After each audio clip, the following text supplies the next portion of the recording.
Cette semaine, dans le balado, on se fait enlever par des extraterrestres, on part en cavale et on accueille des réfugiés. Bienvenue à mon ciné balado en compagnie de Patrick Marleau et Jean-François Breton. Salut Jeff! Salut! On part en cavale, c'est très léger, hein? Ça sonne pas comme on va partir parler d'une franchise d'horreur. J'en dis pas plus. Ça peut être une cavale bucolique en forêt oui, c'est ça. Ou anglaise. Une escapade gourmande. Oui. Puis il faut le dire, enlevé par les extraterrestres, mais de son plein gré. Hein, oui. Faut le dire. On est dans le fanatisme. Un enlèvement volontaire. Ouais, pas planifié, mais volontaire, oui, ou consentant. Voilà. Donc, avant d'attaquer les sorties de la semaine, petit tour d'horizon d'actualité. En début de semaine, c'était très tranquille, puis il y a comme une déferlante de nouvelles depuis 2 jours. C'est la fin de semaine de la Saint-Jean-Baptiste, fait que les Américains le savent, hein, fait qu'ils doivent faire beaucoup d'annonces en lien. Alors, débutons avec une qui est tout fraîche, que j'ai lue il y a quelques minutes avant même d'enregistrer. C'est chaud. Il y aurait une courte liste pour le prochain James Bond de réalisateurs. Donc, selon un insider d'Hollywood. Oh, j'ai pas regardé mes messages, je sais pas si... T'es-tu dessus? Amazon, t'as-tu contacté? Je sais pas, non, mais...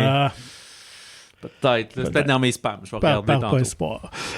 Donc, il y aurait 4 réalisateurs que le studio a rencontrés qui sont venus présenter leur vision. OK, fait que pas les comédiens, là, les réalisateurs. Non, pour les réalisateurs, excuse-moi. Non, ça, c'est sûr, je suis pas seul. OK, mais toi, avec tes courts-métrages, t'aurais pu. J'aurais pu faire une demande en ligne. Donc, info at Amazon. Amazon, James Bond. Même pas MGM. Alors, quand même, quelques choix étonnants. Je pense qu'il y a un shoe-in. Donc, il y a Paul King, qui est derrière les Paddington et Wonka. Ouais, c'est ça, OK. Ouais, très champ gauche, mais... Oui, mais pas tant. Parce que c'est un peu ça. C'est des films d'aventure, c'est des films d'escapade, travail avec un peu d'effets numériques, des effets pratiques, des affaires. C'est pas les mêmes budgets, mais... Humour britannique très présent dans ses films. Fait que, oui. Edgar Wright. Ouais, ça, je pense que depuis longtemps, on l'entend parler. Je pense, il était dans les rumeurs, même des derniers avec Craig. Là, ouais, donc... Mais ça serait, tu vois, lui, ça serait peut-être une twist que... En même temps, je pense que peu importe lequel... les studios et la production va chapeauter ça. Là. James Bond, c'est un peu comme du Marvel. Je suis pas sûr qu'ils vont dire « amuse-toi ». C'est quand même formaté. Puis dans un an, montre-nous ce que tu as fait. Là. C'est comme, non, parce que lui, il peut partir un peu sa dérape funny. Là. Ouais, mais ça serait peut-être... Mais c'est un bon réalisateur d'action. Tout à fait. Edward Berger, qui nous a donné Conclave. Oui, mais c'est un Allemand, lui. Oui, mais parce que ça faisait 2 ans. Oui, tout à fait, 2 ans. Mais grâce à son conclave et sa façon de bien tenir des moments de tension, jeu de comédien, je pense que ça pourrait être très intéressant. Il n'a pas encore fait des séquences de combat et des choses comme ça. Mais alors, quoi, dans The Western Front, quand même... oui, c'est vrai qu'il y avait du corps à corps dans les tranchées et tout. Là, fait que oui. Ouais. Puis, mais des fois, ça peut surprendre un peu parce que des fois, des réalisateurs font des films à plus petit budget, puis finalement, avec du gros budget, nous étonnent, comme Denis Villeneuve, qui est sur la courte liste, qui est le 4e. Bon. Puis lui, est-ce que c'est lui qui avait dit il y a quelques années que ça l'intéressait ou c'est le monde, ils ont mis des mots dans la bouche? Non, je pense que c'est vraiment un de ses souhaits. C'est excitant. Mais tu vois, c'est vraiment 4 bons choix. Là. Oui, je pense Le premier, Paul King, m'a un peu décontenancé, mais...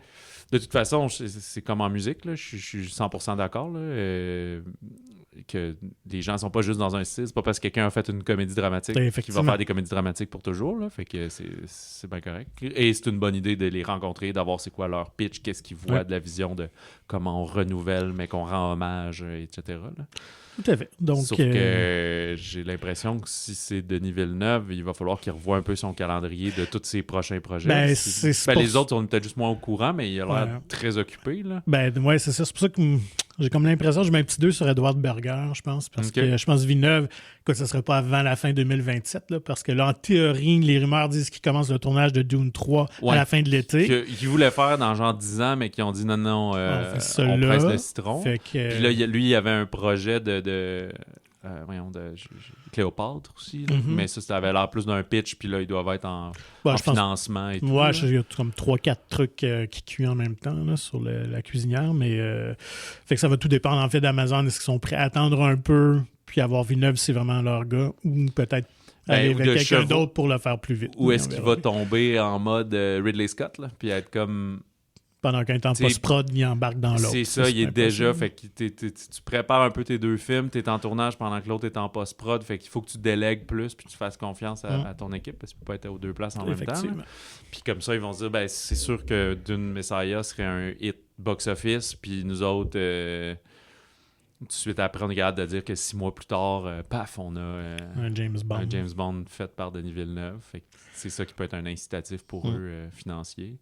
Tandis qu'est-ce que Edward Berger... Je pense qu'aucun des...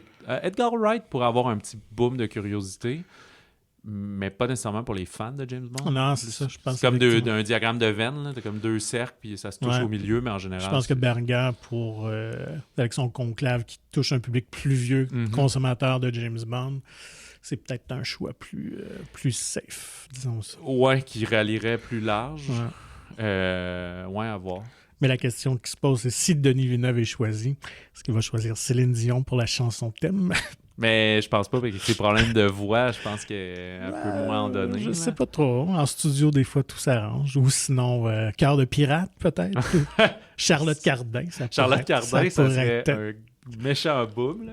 Je sais pas si je sais qu'elle joue un peu au Canada anglais. Oui, quand même. Je sais pas, oui, elle a un petit following. Okay. Je sais qu'elle va faire des shows là-bas et tout ça. Fait que... très connue en Europe aussi, fait qu'elle est venue à plus petite échelle, mais c'est quand même une vedette un peu planétaire. Mais il faudrait qu'elle fasse on est vraiment loin d'exposition, mais une chanson qui n'aurait pas l'air d'être non plus juste une espèce d'émule de Billie Eilish. Là. Je dis pas que Charlotte Cardin est une copie de Billie Eilish, mais à un moment donné, c'est comme le moule de jeune chanteuse électro-pop ambiante, puis tu peux en mettre d'autres là-dedans. Là, mais... c'est un peu ou en vailleur avec les 3 accords. Ouais, on ramène 3 gars sur le sofa. Les 3 accords, je pense que ta toune serait très humoristique, mettons. Peut-être pour Austin Powers 4. Non, Daniel Bélanger, je pense qu'il ferait une belle toune. Parlons de Villeneuve et Dune 3. 2 nouveaux castings n'ont pas été officiellement annoncés, mais d'après tout ce qui circule, c'est chose faite. Les enfants de Paul Atreides ont été choisis. Ah ouais, OK. Mais là, ça a bousculé beaucoup de théories sur les réseaux sociaux parce que dans le roman Dune Messiah, ils sont bébés. Et c'est des ados qu'on a choisis. Donc, de Nakoa Wolf Momoa, le fils de Jason Momoa, qui va faire ses débuts. Et Ida Brooke, qui est dans la série Silo sur Amazon, qui ressemble beaucoup à une jeune Zendaya. Okay. Fait que je pense qu'ils l'ont bien choisi. Mais là, ça, c'est quasiment un spoiler, parce qu'on ne sait même pas avec qui il va faire des enfants. Avec Florence Pugh, c'est avec Shani qu'elle a ses enfants. OK. Parce que dans la fin du 2, il part avec Florence Pugh. Ouais, c'est ça. Donc, ça, c'est les changements que Villeneuve a fait par rapport au roman, parce que dans les romans, Shani et Irulan, Florence Pugh, vivent ensemble dans le Shani comme la concubine. Ils ont un trou. Ils sont un peu, ouais. Donc, elle va hériter de ses enfants. Mais rendu là dans le récit, Paul, la préscience, prémonition, il peut voir le futur. Donc, les rumeurs ou les théories, c'est que probablement ce serait une vision de ses enfants plus vieux. Donc, comme Anya Taylor-Joy dans effectivement, le qui jouait la sœur de Paul Atreides, effectivement. Mais là qu'on va sûrement voir en chair et en os dans le prochain, là. Dans le cas du personnage de Taylor-Joy. Ben, je sais pas trop, parce qu'elle a, en théorie, c'est à moins qu'il change des trucs, mais c'était 12 ans après les romans de Dune Messiah et Dune, donc elle serait trop jeune. Ouais. Est-ce qu'elle va être encore dans la vision? Ça se pourrait. Ou vraiment il va élargir le saut du temps, puis ça va être comme 15 ans, 16 ans plus tard. Parce il me semble qu'il a clairement dit que pour lui, ça, c'est le dernier Dune, puis après, il en touche plus. C'est ça. Fait qu'ils vont lui dire, regarde, tu peux te permettre d'aller un petit peu plus loin ou de prendre plus de liberté pour que ça soit le fun cinématographiquement. Ou il va intégrer des éléments de Children of Dune, qui est le 3e roman, peut-être dans Dune partie 3, parce que Dune Messiah est quand même court. C'est vraiment un court roman, fait que tout est sur la table. Pour donner finalement un film de 2h55. Peut-être, genre. Parce que là, s'il presse le citron pour qu'il le fasse maintenant, qu'il profite de tout ça, d'après moi, il doit avoir beaucoup de liberté, là. C'est ça. Bref, on le recevra au podcast. Ben, c'est notre souhait. Hein? On avait refusé la dernière fois, mais on l'acceptera. Pour les amateurs de la franchise Saw, on sait qu'ils ont comme un peu des problèmes depuis comme 1 an ou 2. On avait annoncé un film pour cette septembre-ci, il a été déplacé. Ben, en fait, c'est The Long Walk qui a pris sa place? Ouais, non, je pense non, c'est je pense que c'est le machin, The Strangers Chapter 2. Oui, t'as raison, c'est ça, c'était Lionsgate. Ouais. En fait, on l'a jamais tourné finalement, on s'entend pas sur le scénario, la direction à prendre. Et puis ça fait pas si longtemps qu'il a annoncé le changement de date, là. Fait que c'était inévitable rendu là, puis il y avait pas de poster ou quoi que ce soit, mais c'était connu dans les calendriers de cinéma. Puis t'es comme, on était en avril, le film était pas tourné, puis il était annoncé pour octobre. Là. Je sais que c'est des films qui font assez vite fait, bien fait, mais ça, c'est quand même pas réaliste, là, 6 mois pour... Mais là, il y a tout un revirement de situation parce que les ayants droit de ça, qui est Twisted Pictures, ont vendu à Blumhouse, la franchise. Fait que c'était un peu ça qui a vendu. Fait qu'on change de production complètement. Oui, ouais. Fait que on délaisse ça. Alors Blumhouse prend la direction de la franchise et ça retombe dans les mains de James Wan, parce que maintenant, lui, avait eu la fusion de Blumhouse puis Atomic Monster. C'est lui qui avait commencé ça? C'est lui qui avait réalisé le premier. J'avais oublié ça. Ouais. Il en a lancé des franchises, lui? Oui, quand même, dans l'horreur. Mais c'était-tu lui l'idée originale? Ou c'était juste fait coller ça? Je me rappelle plus s'il avait co-scénarisé. Je pense que c'était Leigh Whannell qui avait scénarisé, mais je sais pas. Je pense qu'il a peut-être fait ensemble là, le scénario. OK. Fait que quand même. Fait que là, je pense que ça va probablement repartir, en tout cas, à suivre. Mais d'après moi, ils vont juste attendre peut-être le prochain Halloween. J'imagine. De quoi. C'est ça, là. Ça dépend. Blumhouse aussi, là, ils en ont un puis deux des films d'horreur, fait qu'eux-mêmes, il faut qu'ils choisissent bien lequel qu'ils mettent en octobre. Quoi que les décadences, historiquement, il me semble, c'est même plus... les derniers, c'était plus septembre, même. Oui, c'était rendu même un peu fin avant. septembre. Là, ils profitaient comme d'un mois jusqu'à la il y a cette espèce de fameuse fenêtre-là qu'à toutes les semaines ou 2 semaines, mettons, il y a un film d'horreur. Là. On en reparlera quand on sera rendu... Et c'est pas nécessairement une actualité, mais je voulais souligner quand même qu'aujourd'hui, au moment de l'enregistrement, le 20 juin, c'est le 50e anniversaire officiel de Jaws, qui était sorti sur les écrans en 1975, sur 465 écrans, 400 aux États-Unis, 65 au Canada, avait fait 7 millions de box-office au premier week-end, qui était un record pour l'époque quand même. Je salue quand même ce grand classique. C'est quand même singulier. Je ne sais pas si c'est à cause qu'il y avait trop de films dans les cartons, mais il n'y a pas d'événements spéciaux pour le film. Ouais. Puis quand j'ai un petit oiseau m'a dit que ce qui se trame, c'est plus pour la fin de l'été. C'est comme ils vont souligner l'année 50e, mais on n'était pas tant à cheval sur la date, surtout que justement, c'était un petit peu dans plein de sorties. Ouais, c'est la grosse période des blockbusters. On va parler 28 Years Later. Là, il y a F1 la semaine prochaine. Ensuite, après, il y a les Jurassic World. Il y a même Megan 2. Puis ça, c'est 2 films de Universal. Puis là, c'est Universal qui ont Jaws. Fait que je pense qu'ils ne voulaient pas se court-circuiter eux-mêmes. Fait qu'ils ont dit, plus tard cet été, Puis surtout que le mois d'août est une période plus tranquille, généralement, de fin d'été. C'est des résiduels des succès. Ouais. Fait que c'est pas fou de relancer ça avec un petit film événement. Fait qu'à voir, si jamais vous n'avez pas eu l'occasion de le voir sur le grand écran, ça a bien vieilli, honnêtement. On voit que c'est un film pensé et conçu pour le cinéma. C'était une autre époque. Moi, j'ai eu l'occasion de le voir au IMAX il y a quelques années. Pendant la pandémie, on l'avait ressorti. Il n'y avait pas grand-chose. Fait que j'en avais profité. C'était la première fois que je le voyais au cinéma. Et j'ai trouvé ça encore très, très sympathique. Donc, puis si vous voulez le voir... Ce que j'allais dire, c'est que c'est un film qui est... Des films iconiques comme ça, c'est pas juste genre « Ah, le requin est bien fait » ou justement, son requin robot a eu des problèmes, fait que là, il a utilisé l'aileron. Puis tu sais, il y a le génie de Spielberg, mais...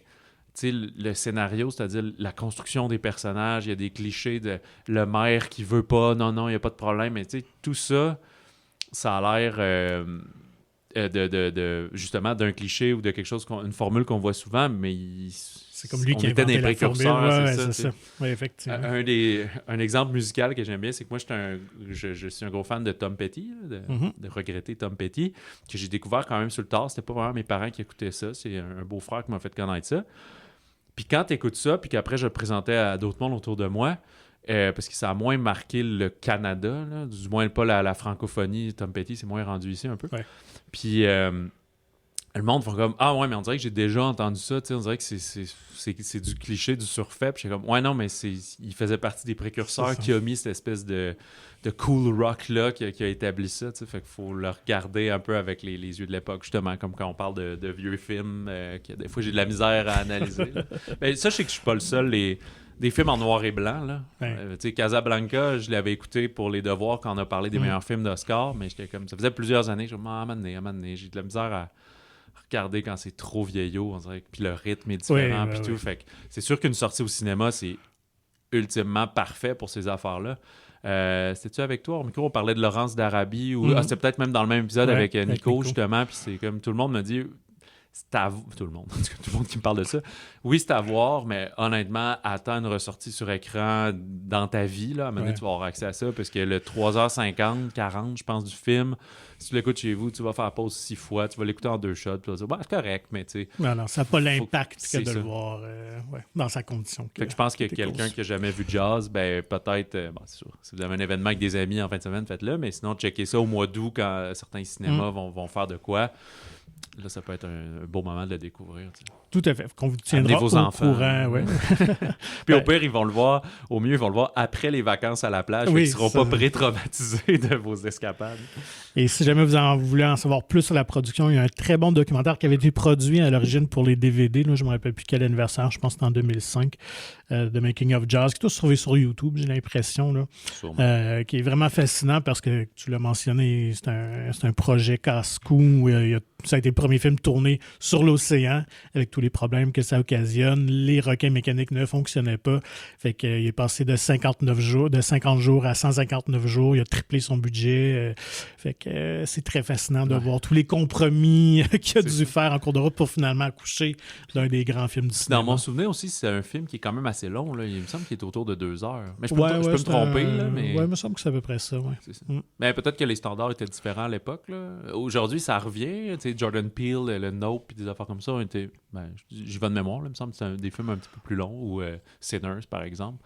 Mais il y a vraiment une époque, années 80-90, que c'était du 90 minutes, là, tous les films, les slashers, 100 minutes peut-être. Mais en même temps, on n'est pas dans le drame d'horreur dans le sens traditionnel. On est plus dans un thriller. C'est sûr que pour l'époque, il y avait des séquences un peu terrifiantes. Là, mais quand on regarde ça aujourd'hui, on voit que c'est très, très tranquille. Là. On est quasiment plus dans un film d'aventure qu'un film d'horreur. Mais ça a créé le mythe.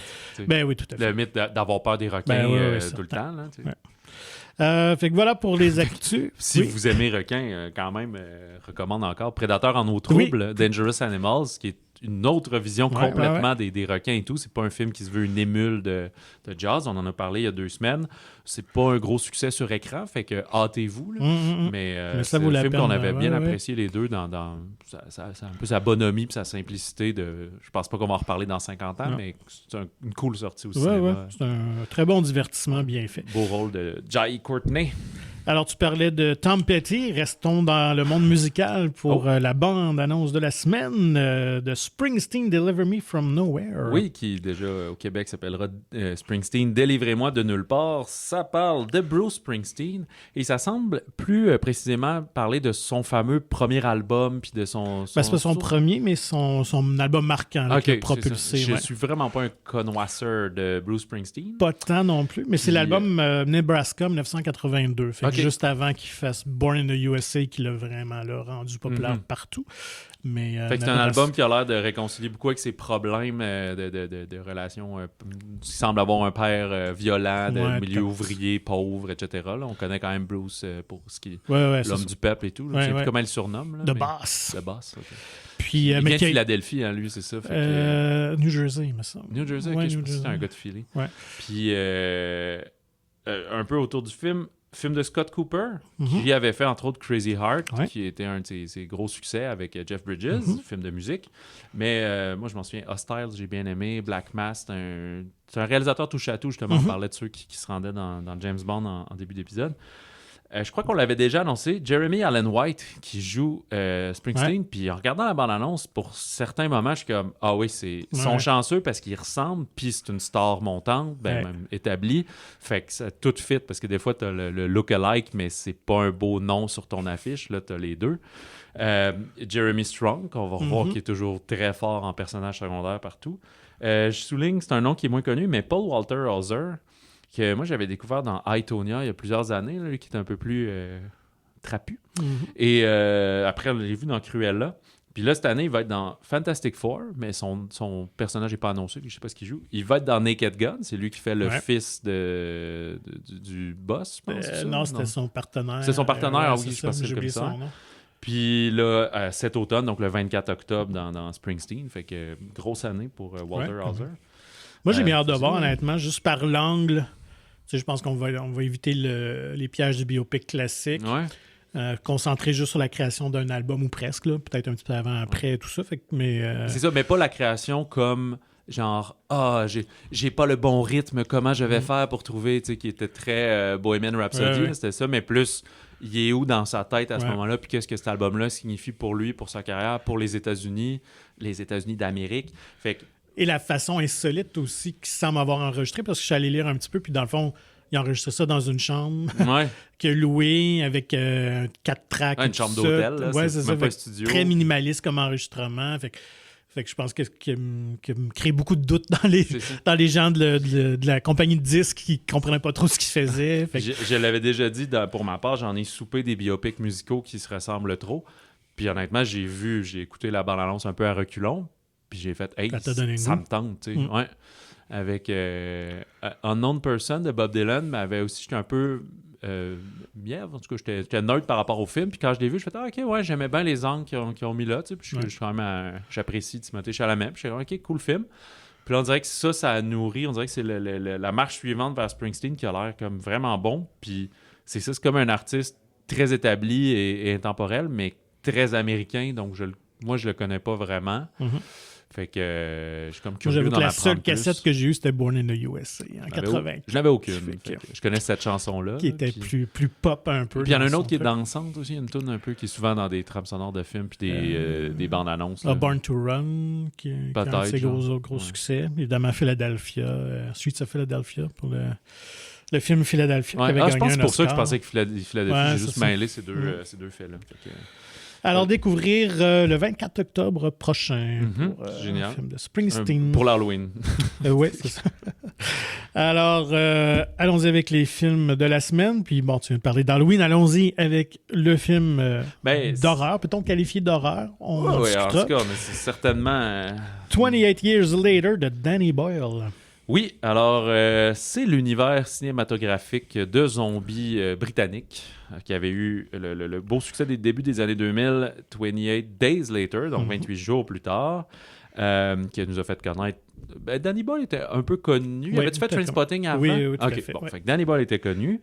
C'est Cillian Murphy. Cillian Murphy, on l'a découvert là, que pendant plusieurs années, on appelait Cillian Murphy, jusqu'à ce qu'on puisse avoir des entrevues sur YouTube pour découvrir comment il se prononce. Et quelques années plus tard, il y a eu 28 Weeks Later, donc 28 semaines plus tard, qui je pense que Danny Boyle devait être comme producteur. Le producteur et co-scénariste aussi. C'est juste qu'il n'avait pas réalisé à ce moment-là. Puis là, toi, tu as réécouté, puis avec du recul, nous présentait Jeremy Renner, Idris Elba, une autre couple de faces qui sont devenus plus connus plus tard. Mais Renner est américain. Il est pas, c'est ça, il joue un soldat américain qui allait prêter main forte. Fait que là, on continue dans la tangente. On est rendu 28 ans après cette fameuse crise déclenchée par des manipulations en laboratoire de virus et de singes et tout. Pas au scénario, mais au générique, on a les gros noms. C'est Aaron Taylor-Johnson, Jodie Comer et Ralph Fiennes. Et on découvre Alfie Williams, qui est un jeune ado de 12 ans, qui va être finalement notre personnage principal. C'est donc un genre de coming-of-age zombie post-apocalyptique. On est 28 ans plus tard. En fait, c'est que toute cette crise-là qui affecte les gens qui deviennent des zombies, qui veulent manger les autres, leur chair, et c'est aussi, on se souvient, c'est des zombies qui courent vite, qui sont agressifs. La transformation est instantanée quand tu te fais mordre, quand tu reçois une goutte de sang ou quelque chose comme ça, quand ça rentre en contact avec ton sang, finalement. C'est super rapide, fait que c'est très dévastateur. C'est pas comme les zombies lents que The Walking Dead nous a présentés ou d'autres, les films de Romero et autres.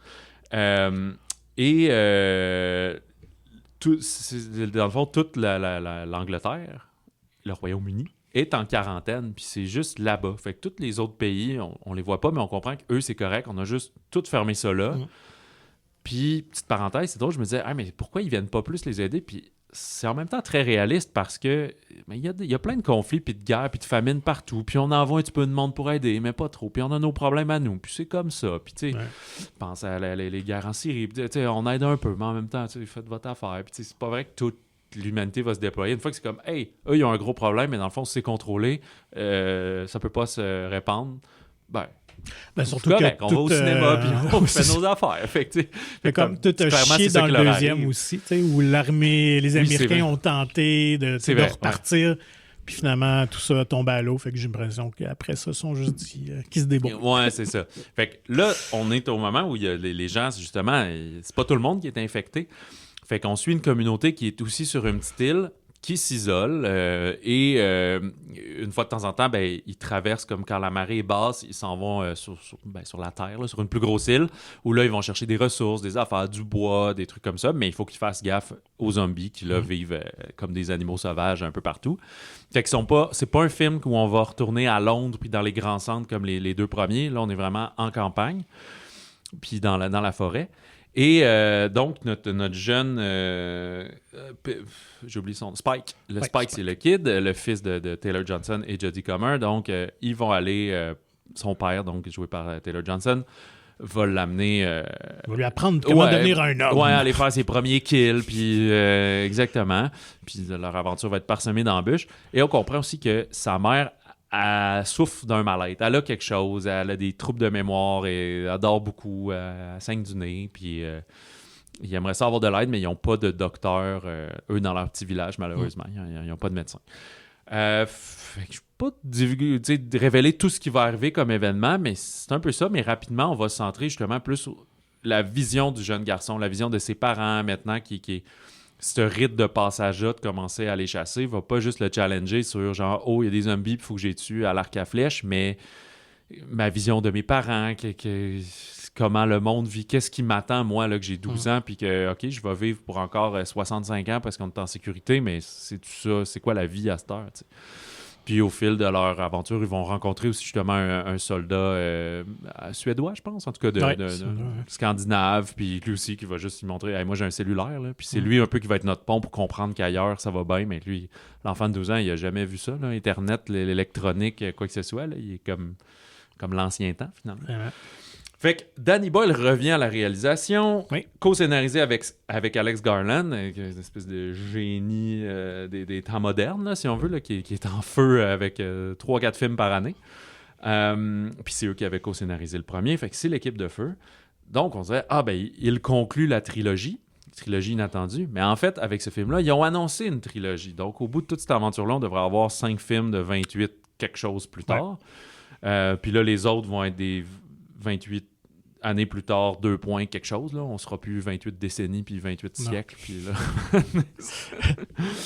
Ça aurait été audacieux. Il y en a un qui c'est juste toute la Terre est détruite. Il n'y a plus rien dans l'espace et tout.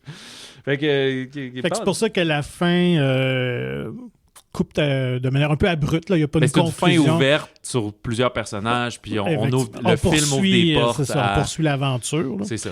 Fait que c'est pas nécessaire d'avoir vu nécessairement les 2 premiers. Non, vraiment pas. Moi, je les ai pas réécoutés avant, puis c'est correct. Là. Je me suis mis à l'univers. Puis en fait, j'ai passé, mais j'ai une chose à dire. Rapidement, on retrouve le style cinématographique du premier, ce que Boyle avait fait, avec plus de moyens. Mais le montage... Très nerveux, kinétique, très... tu sais, il y a même... Le film est en scope, donc plus large, mais il y a même un effet, je sais pas c'est quoi, là, mais des lentilles encore plus larges, fait que ça donne presque un fisheye, des Dutch angle, là, juste un petit peu croche, qui rendent vraiment... inconfortable puis stressé, c'est ça. C'est un peu les montages qu'il faisait à l'époque de Trainspotting aussi, là, dans les débuts et tout. Fait que c'est Danny Boyle qui a du plaisir, qui doit avoir quoi, genre 60 ans aujourd'hui, puis qu'il y a du fun là-dedans. Là. Oui, puis c'est comme un retour au genre. Je me rappelle plus, c'était quoi son... À un moment donné, c'est parce qu'il y a eu genre le film hommage aux Beatles, puis avec... je vais massacrer son nom, là, Amesh Patel. Ah oui, c'est vrai, oui. All You Need Is Love. Yesterday, c'est ça. T'as vu Slumdog Millionaire, évidemment. Là. Fait il y a comme une tangente. C'est ça, mais il y a eu Trainspotting 2, il y a eu même Trans, une couple de films, moins des gros succès. Il était tombé dans le People Pleaser qui, finalement, pleasait pas tant que ça, le People. Donc, moi, je trouve la révélation du film, c'est le jeune Alfie Williams qui joue Spike, honnêtement, très, très bon. Les autres comédiens, très satisfaisants, évidemment. Je tiens à dire que on a vu Taylor Johnson dans Nosferatu, puis c'est le fun de le voir bien jouer puis dans des bons films, parce que Craven, ça, c'était un peu de la merde, là. Il peut être bon dans des bons projets. C'est un bon comédien, il prend peut-être pas toujours les bons... Ou son agent lui refile les mauvais scénarios. Donc, le prochain film lui sortira quand même assez rapidement. On parle de janvier 2016. Fait que de Bone Temple. Déjà là, la table est mise. On comprend qui devrait être l'antagoniste du prochain film. Ça va être réalisé par Nia DaCosta, qui a fait Candyman. De Marvels. Donc là, envoyez-nous pas des briques quand même. Mais moi, j'avais aimé le film de Marvels, mais pas le public, visiblement. Effectivement. Il y avait surtout un désintérêt pour le film, plus que pas aimer le film. Fait que moi, j'ai quand même été surpris. Je trouve que le film est très Alex Garland. On est un peu dans cet environnement très anxiogène, je trouve, de Men, un peu Civil War. Fait que je trouve qu'il y a quand même un changement de cap un peu avec les deux premiers films. Fait que vous avez vraiment capoté sur les premiers films.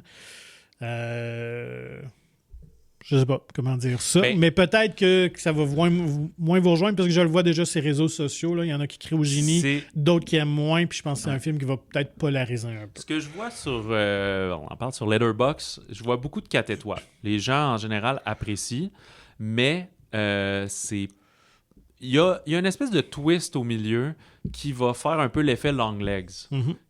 Puis ce que je dis par l'effet long legs, pas par rapport à l'histoire, mais genre... Des gens vont sortir, comme tu viens de dire, en disant « Wow, ils ont osé, ils font le film qu'ils veulent faire. » Puis d'autres qui vont dire « C'est quoi ce marde-là? J'aimais comment ça partait, puis j'ai pas aimé où ça va tourner. » Fait que juste ça, j'espère qu'en le disant, ça pique une curiosité. Tu sais, c'est le genre de film, si ça vous intéresse, allez-y. C'est super hot au cinéma. Le film est comme enlevant, mais... Comme tu dis, on dirait qu'on est dans un peu comme Walking Dead a fait. C'est-à-dire qu'on est dans un monde d'horreur, mais on n'a pas tant un film d'horreur, finalement. C'est une aventure, coming of age, un drame familial. On avait plus là-dedans. J'avais lu le terme folklore horror. L'horreur folklorique, qui revient un peu à la mode. A24 en a fait un petit peu à ses heures. Là. Moi, j'ai quelques fun facts pour nos auditeurs. Tout au long, à quelques reprises, il y a une récitation d'un poème sur un ton assez monocorde. La première bande-annonce ou pré-bande-annonce avait ça. C'est un extrait de quelque chose. Écoute, je suis allé fouiller un petit peu. J'étais vraiment curieux. Donc, c'est un poème qui s'appelle Boots, qui avait été écrit par Rudyard Kipling, qui était l'auteur de Jungle Book, le livre de la jungle. Rudyard Kipling. C'est un enregistrement qui date de 1915 de l'acteur Taylor Holmes.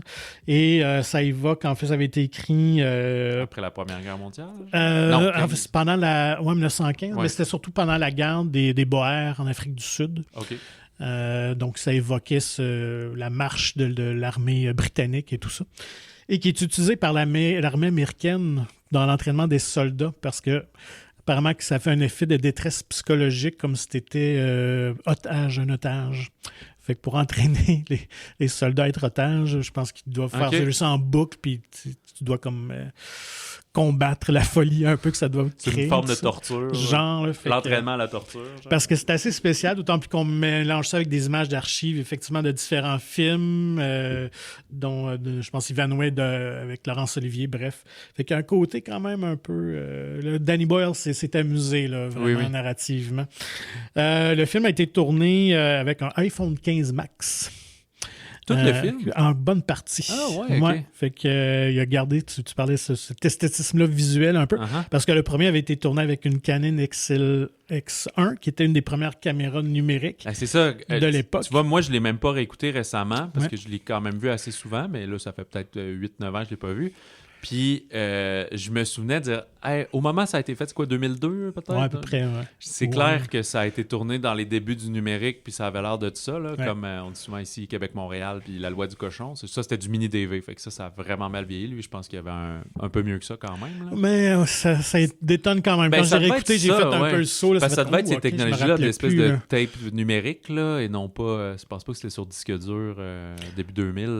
Non. C'est arrivé un petit peu plus tard, les caméras qui enregistrait directement, mettons, en MP4. Non, la Canon, par exemple, c'était digital. Il me semble que c'était juste un vide, puis tu te downloadais dans ton truc là, de mémoire. Fait que bref, pour les amateurs de iPhone 15... les films de skate sont mis à utiliser full ces genres de caméras-là, à un moment donné, là, avec une poignée sur le top, puis tout. Là, Donc, vous pouvez aller tourner votre propre film de zombies si ça vous tente. À chaque fois que tu demandes des conseils à plusieurs, des réalisateurs plus de métier, mais même un Spielberg, ceux qui font beaucoup de films et tout, là, à un moment donné, c'est comme, c'est quoi votre conseil pour faire des films? Parce que, fais un film. Mm-hmm. Puis à un moment donné, j'avais déjà demandé j'avais vu un rodage d'un humoriste, puis j'étais comme, comment tu fais pour... c'est dans un bar, fait qu'après... payer des shooters puis parler. Puis j'étais comme, comment t'écris? Je comprends pas comment... Tu sais, le monde écrit, j'écoute des podcasts, écrire des blagues, puis t'écris. C'est comme, tu sais, la forme, puis le logiciel qu'on utilise, ou des scénarios de films, c'est comme, tu utilises Final Draft, ou c'est comme, écris, là. Tu sais, après, tu t'arrangeras quand tu vas rendre plus loin et tout, mais... Fait que c'est un peu ça, souvent, les Michael Bay, puis même... pas même, l'autre qui a fait genre 2 films cette année, là, qui a fait les Ocean 8. Là. J'ai toujours Cronenberg. Steven Soderbergh. Soderbergh, c'est ça. Lui aussi, là, c'est genre, fais un film, pogne un téléphone, fais ton affaire, arrange-toi pour un son pas pire, puis au pire, t'ouvres de bras, puis c'est pas grave. Tes premières affaires vont être de la merde. Fait fais juste en faire pour arriver à tes affaires suivantes. T'sais. Fait que tu vois, après, on est tout le temps impressionné, comme, ils ont pris un iPhone, t'sais, ça veut dire que moi aussi, je peux le faire. Ben oui. Oui, tout à fait. Vas-y. C'est ça. Ben, fait il y a quand même 60 millions de budget parce qu'il y a des zombies, il y a des lieux, ils ont créé ces affaires-là. On voit dans les annonces quand même un peu pile de squelettes et tout. Mais quand même, je trouve que c'est beaucoup pour... Après moi, c'est les lieux. Ils ont dû prendre beaucoup de jours de tournage. Peut-être, ça doit être un tournage qui n'ont pas genre... Je sais pas, mais tu sais, presser le citron, puis on fait ça en 29 jours, là, d'après moi. En même temps, si tu tournes avec un iPhone 15, t'as pas une grosse équipe technique non plus, j'ai l'impression. Ils sont en extérieur, fait que t'as un éclairage naturel, des bounces, des affaires de même. Je sais pas. Le craft devait être excellent. Espérons. Restons du côté américain, mais cette fois-ci pour la famille, avec c'est le nouveau Pixar, 29e film déjà, de Elio, donc de Madeline Sharafian et de Domichi. C'est-tu le premier Pixar officiel, c'est-tu Toy Story? Oui. Il y avait un court-métrage avant, là, la petite lampe, mais le premier long-métrage. Le premier long-métrage, c'est Toy Story. 95? 15, oui. Ben lui, il fait 40 ans. Non, 30 ans. 30 ans? 30 ans de Toy Story déjà. S'il y avait eu 30 films. La pandémie a dû retarder quelque chose. 30 ans, 30 films. Pouf. Ça aurait été hot. Voilà. Elio, oui, c'est ça. Puis Domichi, c'est une Canadienne, hein, faut le dire. C'est elle qui avait fait Alerte Rouge, Turning Red, que lui a été un... justement... Une victime. Mais il est compté quand même dans les 29, tout à fait. qui n'est pas allé au cinéma à cause de la pandémie et tout. Ouais. On va suivre Elio, qui est un jeune garçon qui... ses parents sont décédés, il vit avec sa tante, il sent pas... Pourtant, elle essaie de communiquer avec lui puis de l'intégrer et tout, même si cette parentalité surprise a déraillé un peu sa carrière d'astronaute, puis maintenant il est plus analyste.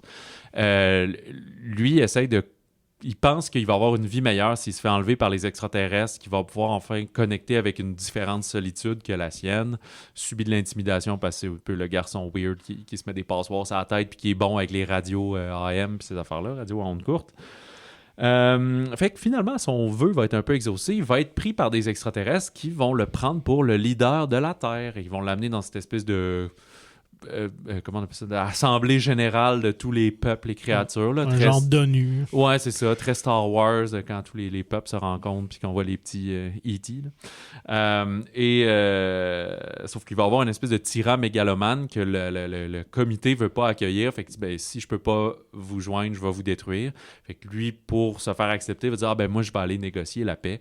Et ça va l'amener dans une aventure d'amitié, d'extraterrestres et intergalactique. Bien dit. Voilà pour Elio.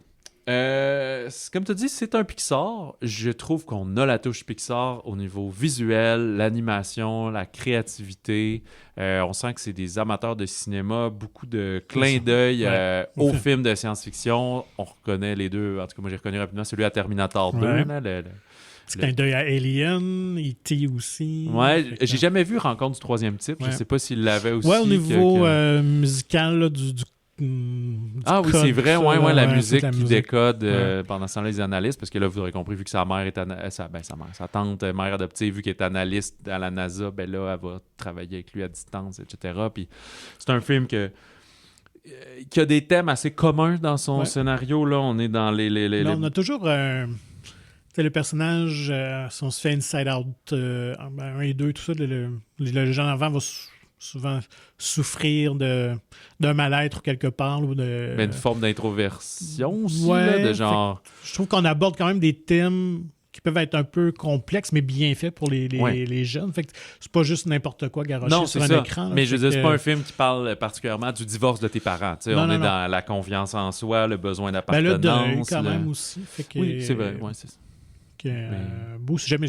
Je veux dire, dans le fond, Pixar, on la touche je trouve de bien développer ces thèmes-là plus sérieux qu'on jugerait, mais de le rendre à la grandeur d'enfant pour qu'ils comprennent ça. Fait que sans prendre un enfant pour un imbécile. Fait que, bref, c'était mon petit aparté.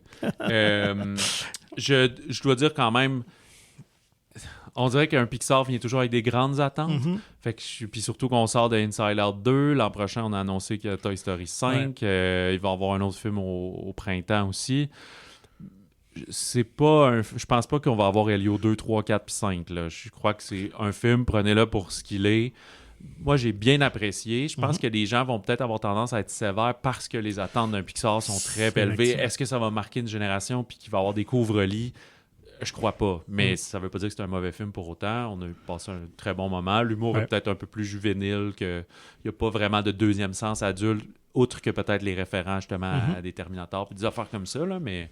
Ouais, on est dans quand même plus que léger. Là. Oui, c'est ça. Puis je trouve que c'est quand même assez enfantin. C'est pas un défaut, là, ceci dit, mais toute la relation avec les extraterrestres dans le design des extraterrestres ou des créatures, c'est un enfant de 4-5 ans va bien trouver son compte. Là. Il va rire. C'est pas effrayant. Non, même le méchant, qui sont finalement des limaces dans un gros suit, un mec... qui fait aussi, je sais pas qui a inventé ça, mais Alien 2, là, justement, les fameux suits. Puis, il y en a des extraterrestres, justement, là, je référais, ça me rappelait, c'est dans 5e élément. C'est avec toi que on a regardé après le visionnement, finalement, là, l'espèce de créature ronde au début, là, que là, le monsieur il veut connecter avec, puis là, ça se transporte dans le futur. Là. On dirait qu'il semble inspiré de ça. Puis, j'ai oublié comment ça s'appelle, mais va se lier d'amitié avec un autre enfant extraterrestre qui est une espèce de ver géant qui vit dans la lave et tout. Puis, ça m'énerve parce que ça m'échappe. Puis, on a une collègue de travail qui est plus aux ventes puis la publicité là, pour le magazine. Fait qu'elle n'est pas tant dans les films que ça. Là. Puis, mais elle m'a dit, oui, j'ai vu le poster puis c'est full inspiré de... C'est une créature... qui est microscopique, qui fait genre 1 mm, puis c'est des genres de chenilles comme ça, un peu comme les limules, que genre la communauté scientifique est fascinée parce que c'est genre indestructible, puis c'est très weird comme affaire. Puis... Pour en avoir vu en personne sur les plages, c'est quelque chose. OK, est-ce que c'est ça que tu allais dire? New Jersey. Mais je sais pas si j'allais parler, c'est juste que j'ai oublié comment ça s'appelle. Et... Non, je te relance juste sur les limules que... les limules, ouais, ça vu, là, on a freaké la première fois qu'on a vu ça. Oui, puis ça, les limules, c'est parenthèse, là, j'avais en tout cas une ex-copine qui a fait un travail à mener là-dessus, puis c'est ça, c'est un truc qui est vieux comme le monde, mais qui a comme arrêté d'évoluer, fait que c'est vraiment un truc préhistorique qui se promène encore là. Je vais te passer un peu le micro, je vais retrouver le nom de la créature. Donc, fait que c'est une bonne offrande. Comme tu dis, ça n'a peut-être pas le statut d'une histoire de jouet ou de trouver Nemo, mais je pense que toute la famille va passer un bon moment. Puis, juste dire que, dans le fond, l'origine de l'histoire provient d'Adrian Molina, qui, lui, nous avait donné Coco il y a quelques années. Puis, en fait, c'est lui qui devait réaliser le film. Mais en cours de route, je pense qu'il y a un peu un conflit de vision avec Disney, avec Pixar. Fait que finalement, je pense pour le tasser du projet, ils lui ont offert de faire Coco 2. Puis c'est là qu'on a transmis le projet entre les mains de Madeleine Charafian puis de Do Michi, qui, d'après les bons de Disney, avaient comme réussi à rendre plus... attrayant, en tout cas plus empathique, le personnage principal d'Elio. Je pense que, vu que... Parce qu'en fait, c'est très inspiré de l'histoire de Molina, qui a grandi sur une base militaire. Que c'est parti un peu de tout ça. C'est quand même étrange parce que justement partout, on dirait que tous les Letterboxd puis les sites, même IMDb, on met son nom dessus, met son nom. C'est ça, quand on a écouté le film, à la fin, c'est comme non, mais c'est story by, mais il n'est même pas scénario ni réal. Il n'est même pas co-réal. C'est juste, comme tu dis, il était dessus, ils l'ont sorti, puis amené, il n'y a pas les crédits finaux, mais partout, il est attaché. Et là, on laisse quand même. Peut-être que ça va. Là, le film est sorti. Peut-être que toutes ces places-là vont voir le film puis qu'on va voir les correctifs tranquillement puis son nom disparaître un peu. Là. Ah, je retrouve pas comment ça s'appelle, mais si vous le savez à la maison, criez. Mais c'est une affaire qui est tout petit puis là, lui, il est plus gros. Mais c'est vraiment, quand elle m'a montré ça sur Google Images, c'est le même design et tout. Si je le retrouve, des fois, quand je fais des erratums comme ça, au montage, je corrige pas, mais je le mets dans la description. Je mets dans la description de l'épisode, on parle de tel film, tel film, tel film. Ah, puis l'affaire que je voulais dire, c'était ça. Je pensais qu'on avait comme juste une voix qui ne matche pas trop. Puis non, la créature, parce que tout. Ça arrive que sur le coup, on s'en rend pas compte. Puis je dis comme, oui, c'est lui qui avait fait, mettons, Danny Boyle, oui, il a aussi réalisé 28 Weeks Later, haha, puis là, on continue. Puis là, plus tard, je fais, non, on s'est vraiment trompé, mais je suis comme, non, je fais pas des overdubs pour corriger. Des fois, je peux couper. Des fois, il y a une affaire que je peux juste enlever. Je ne fais pas de temps de montage, mais d'autres fois, c'est comme on a moffé un nom ou on a dit une fausse information. Puis on en dit très peu, là, mais je suis comme non, je le laisse aller. Puis des fois, on se fait écrire pour dire vous avez dit ça. Puis je suis comme ouais, je le sais, mais trop tard. Puis Pat n'était pas là, puis je voulais pas le réenregistrer, puis c'est trop compliqué. Puis, voilà. En plus, parce qu'on fait ça chaud, fait qu'on fait toujours les épisodes le vendredi quand on a vu le dernier des films, puis là, je veux le mettre en ligne avant de partir pour le week-end. Fait que des fois. Je me retrouve à faire le montage à 4 heures le soir. Là. Je suis comme, on envraye. Puis s'il y a une petite truc erroné, ça enflamme la toile. Bon, alors, restons dans le plus léger. Stéphane, il y a 2 très bons films français qui prennent l'affiche ce vendredi-ci. Le premier, Les Barbares de Julie Delpy, qui est aussi actrice, mais scénariste et réalisatrice. Et une de tes coups de cœur. Que j'aime. J'ai pas tout vu d'elle. En fait, c'est plus sa trilogie Before de Richard Linklater. Qui est comme s'appelle-tu la Before Trilogy? Maintenant, je pense que c'est comme ça qu'il le nomme. Là. Puis, mais aussi en vedette, 2 noms très connus, Sandrine Kiberlin et Laurent Lafitte, qui sont pas un ancien couple, eux autres? Je les mélange toutes. Qui était avec qui, là? Il me semble que non. Ah, je sais plus. Et corrige-moi si je me trompe, parce qu'en fait, je n'ai pas vu le film. C'est toi qui l'as vu. On est dans un petit village breton. Pimpon, oui. Qui est le vrai nom, qui est un vrai village. Mais qui n'est pas PINPON comme Pimpon de l'émission Jeunesse. Dans un grand élan de solidarité, les habitants d'un petit village breton vont accepter avec enthousiasme d'accueillir des réfugiés ukrainiens à cause de la guerre Ukraine-Russie. Sauf que finalement, les réfugiés ukrainiens, il n'y en avait plus de disponibles, comme c'était backorder au magasin. Fait qu'ils ils vont accueillir des Syriens. Puis là, ça va chambouler le monde parce que là, c'est pas la même religion. Puis là, tout le monde est travaillé de ça. Fait que ce petit village-là va être challengé, disons, par leur arrivée. Puis tout ça va donner une espèce de miroir un peu sur peut-être les Français, finalement. D'autant plus qu'il y en a qui sont très accueillants. Un autre un peu moins, qui est joué par Laurent Lafitte, qui est le plombier malveillant. Donc, écoute, c'est une comédie très, quand même satirique, assez intelligente, parce que Julie Delpy, c'est quand même quelqu'un qui est allumé. Qui est assez intellectuel dans sa façon d'écrire les scénarios et tout ça, pour ceux qui ont vu ses films. Donc là, c'est juste qu'elle change l'enrobage un peu. Au lieu d'être dans un drame, on est vraiment dans une comédie légère. Ça donne-tu quand même une comédie de situation, justement? Un peu, on dirait, oui, quand même. Il y a quand même quelques bons twists, honnêtement, dans l'histoire. Mais c'est vraiment les comédiens sont vraiment sympathiques. Laurent Lafitte excelle dans ce personnage raciste qui va créer plein d'embûches pour la famille. Sandrine Kiberlin aussi, qui est comme copropriétaire d'un peu l'épicerie du coin et tout ça. On voit dans bande-annonce qui offre je vous offre tous ces produits-là. Là, vous allez voir, c'est un peu passé date, mais c'est pas correct. Moi, j'en mange aussi. Fait que t'es comme, oui, mais c'est comme, c'est un cadeau un peu botché, là, de genre, mes pertes, je vous les offre. Là. Tu vois que les gens sont des fois remplis de bonnes intentions, mais ça peut être maladroit. Ben, c'est ça que je lisais un peu autour du film, exactement. Une espèce de bonne foi malaisante. Puis aussi le personnage de Julie Delpy. Elle est comme... Es-tu la mairesse ou c'est juste une enthousiaste? Non, c'est une institutrice. OK. Puis elle aussi a l'air d'être comme... d'avoir des œillères de positivité. Oui, elle, c'est vraiment plus la militante, disons, du village et tout ça. Fait que vraiment un beau film d'été, honnêtement. Malgré le sujet, comme je dis, traité avec légèreté, avec goût, très bien joué. Je pense que vous allez passer un très bon moment. Puis ça s'exporte bien, c'est ça? C'est pas trop français? Vraiment pas. Il y a des problèmes qu'on peut relativiser avec ici. Ben effectivement, je pense que c'est rendu vraiment planétaire. Là, puis l'enjeu de l'immigration, des migrants, on le voit aussi du côté du sud de la frontière. Là, fait que c'est un sujet qui est quand même... occidental, finalement. Oui, très à propos. Puis j'ai eu l'occasion de rencontrer, de jaser, avec Julie Delpy. Est-ce que juste sur le tapis rouge aussi? Je l'ai interviewé cette semaine. En plus, c'est ça. Fait que là, vous êtes body. Mais est-ce que tu as dit, c'était moi sur le tapis rouge au TIFF, tu t'as posé une question? Non, je sais pas. Sur Richard Linklater. C'est moi qui ai dit que j'avais aimé les films de Buffon. Vous êtes le premier, merci, M. Marleau. Mais non, une conversation très, très intéressante, mais comme vous allez voir, en tout cas, si jamais... Non, c'est ça. C'est pas audio, mais elle est quand même très sérieuse. Okay. Tu vois que ce qu'elle est à l'écran, je pense qu'elle est dans la vraie vie quand même. Mais bref, l'article est en ligne déjà là. D'ailleurs, sur monciné.ca, vous pouvez aller lire ça. Puis ta brève rencontre sur le tapis rouge, je l'ai publié sur cool. Ben, sur l'Instagram. Je pense pas qu'il est sur le Facebook. Je vais regarder si c'est cross-machin posté. Oui, c'était sympathique. En plus, c'était drôle parce que nous étions seulement 4 médias français parce que là, tu étais à Toronto et les Américains puis le Canada anglais se foutaient un peu de la sortie du film. Donc, on a un peu plus de temps pour la voir, mais je sentais qu'elle était très inconfortable, je pense, dans ce rôle-là de promotion. Je pense que c'est pas ce qu'elle aime le plus.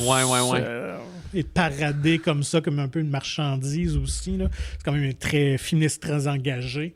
Fait que tout ce côté-là, un peu d'apparence, là, dans son non-verbal, ça se faisait sentir. Ouais, j'aimerais mieux être ailleurs. Ouais, mais par téléphone, là, c'était plus alors, agréable. on l'a fait par Zoom. C'était okay. très agréable. Ouais, c'est ça quand même. Puis elle partage son temps entre les États-Unis et la France. Parce qu'elle a eu des projets elle a travaillé longtemps, beaucoup. Mais en fait, elle était en couple avec un Américain et elle a un enfant avec lui. Donc international. Ouais, c'est ça. Fait que eux demeurent à Los Angeles. Fait que c'est super intéressant. Puis on apprend entre autres parce qu'elle a travaillé avec d'autres scénaristes pour écrire le film. Puis justement, pour elle, c'est important, vu que là, elle est plus souvent du côté des États-Unis, même si elle voit ça à petite échelle, mais d'écrire ça avec des Français qui, eux, vivaient ça de l'intérieur aussi.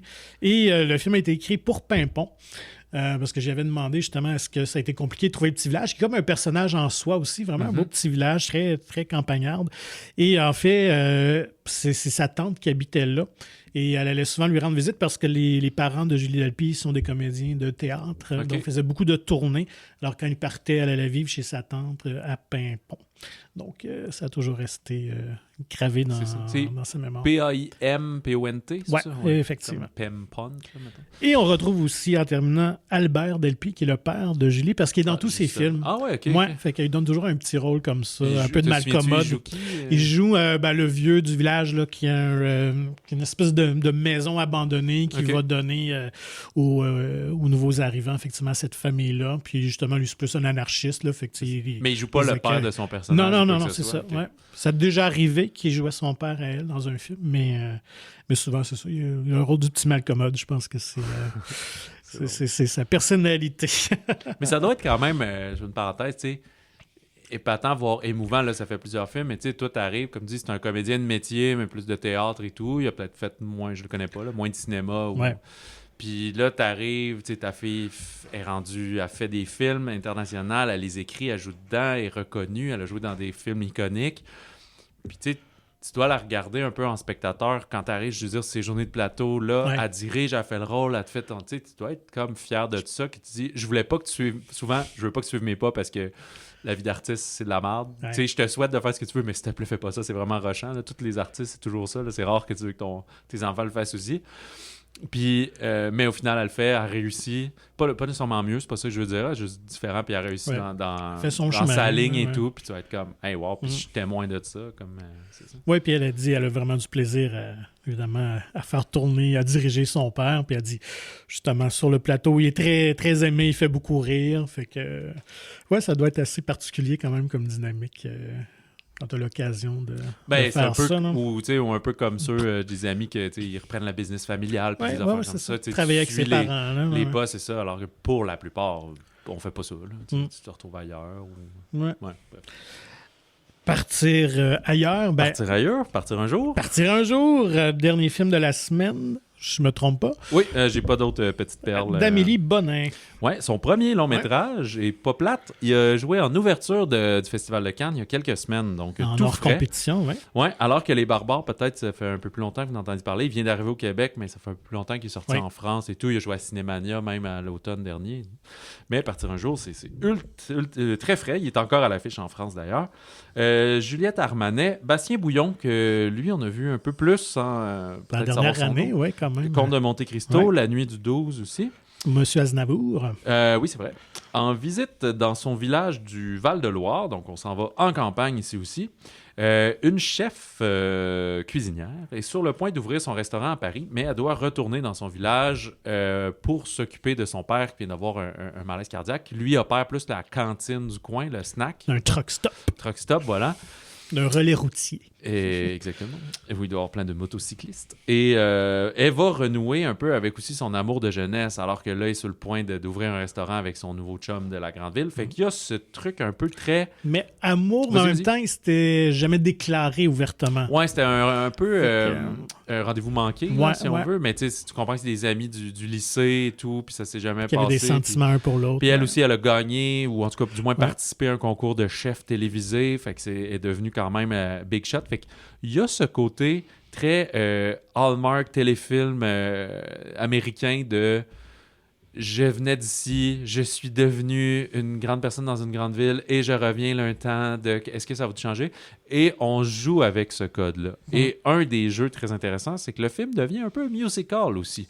Parce qu'il va avoir pas tant nécessairement des numéros dansés puis flamboyants où tout disparaît, mais un peu comme des dialogues chantés avec des chansons populaires françaises pour la plupart. Il y en a-tu en anglais? Je me souviens plus. Il y a du Céline Dion. Ah, OK. Bon, ça fait un peu plus longtemps que je l'ai vu. Toi, tu l'as vu aujourd'hui. Je l'ai vu il y a quelques semaines déjà. Pour que tu m'aimes encore. Puis, oui.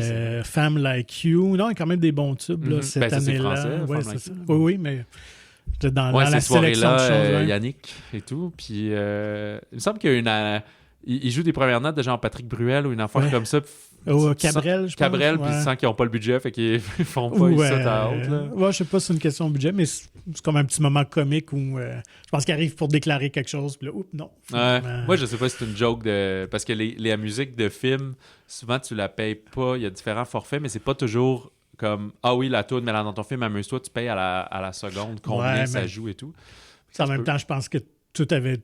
vu qu'ils chantent sur le plateau même et tout ça, fait qu'ils avaient les droits, ça a été négocié. Ça dépend comment ils l'ont négocié. C'est ça, mais s'ils se payent Céline Dion, j'ai l'impression que Cabrel. Moi, je pense que c'est vraiment un gag. Que ça a été voulu.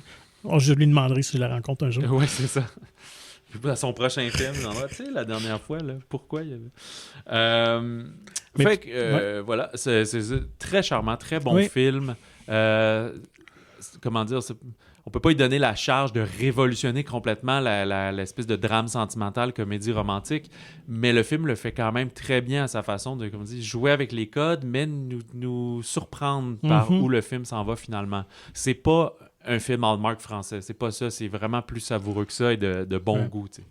Oui, puis même dans l'esthétisme aussi, il y a un côté très réel, dans la réalisation, dans la direction photo, que moi j'ai embarqué. Oui, parce qu'on vient pas aussi enjoliver cette bourgade. Ah, je m'ennuie de ce pommier de ma jeunesse avec cette balançoire. Tu sais, il n'y a pas ça, là, genre. Mais oui, il y a le conflit un peu père-fille.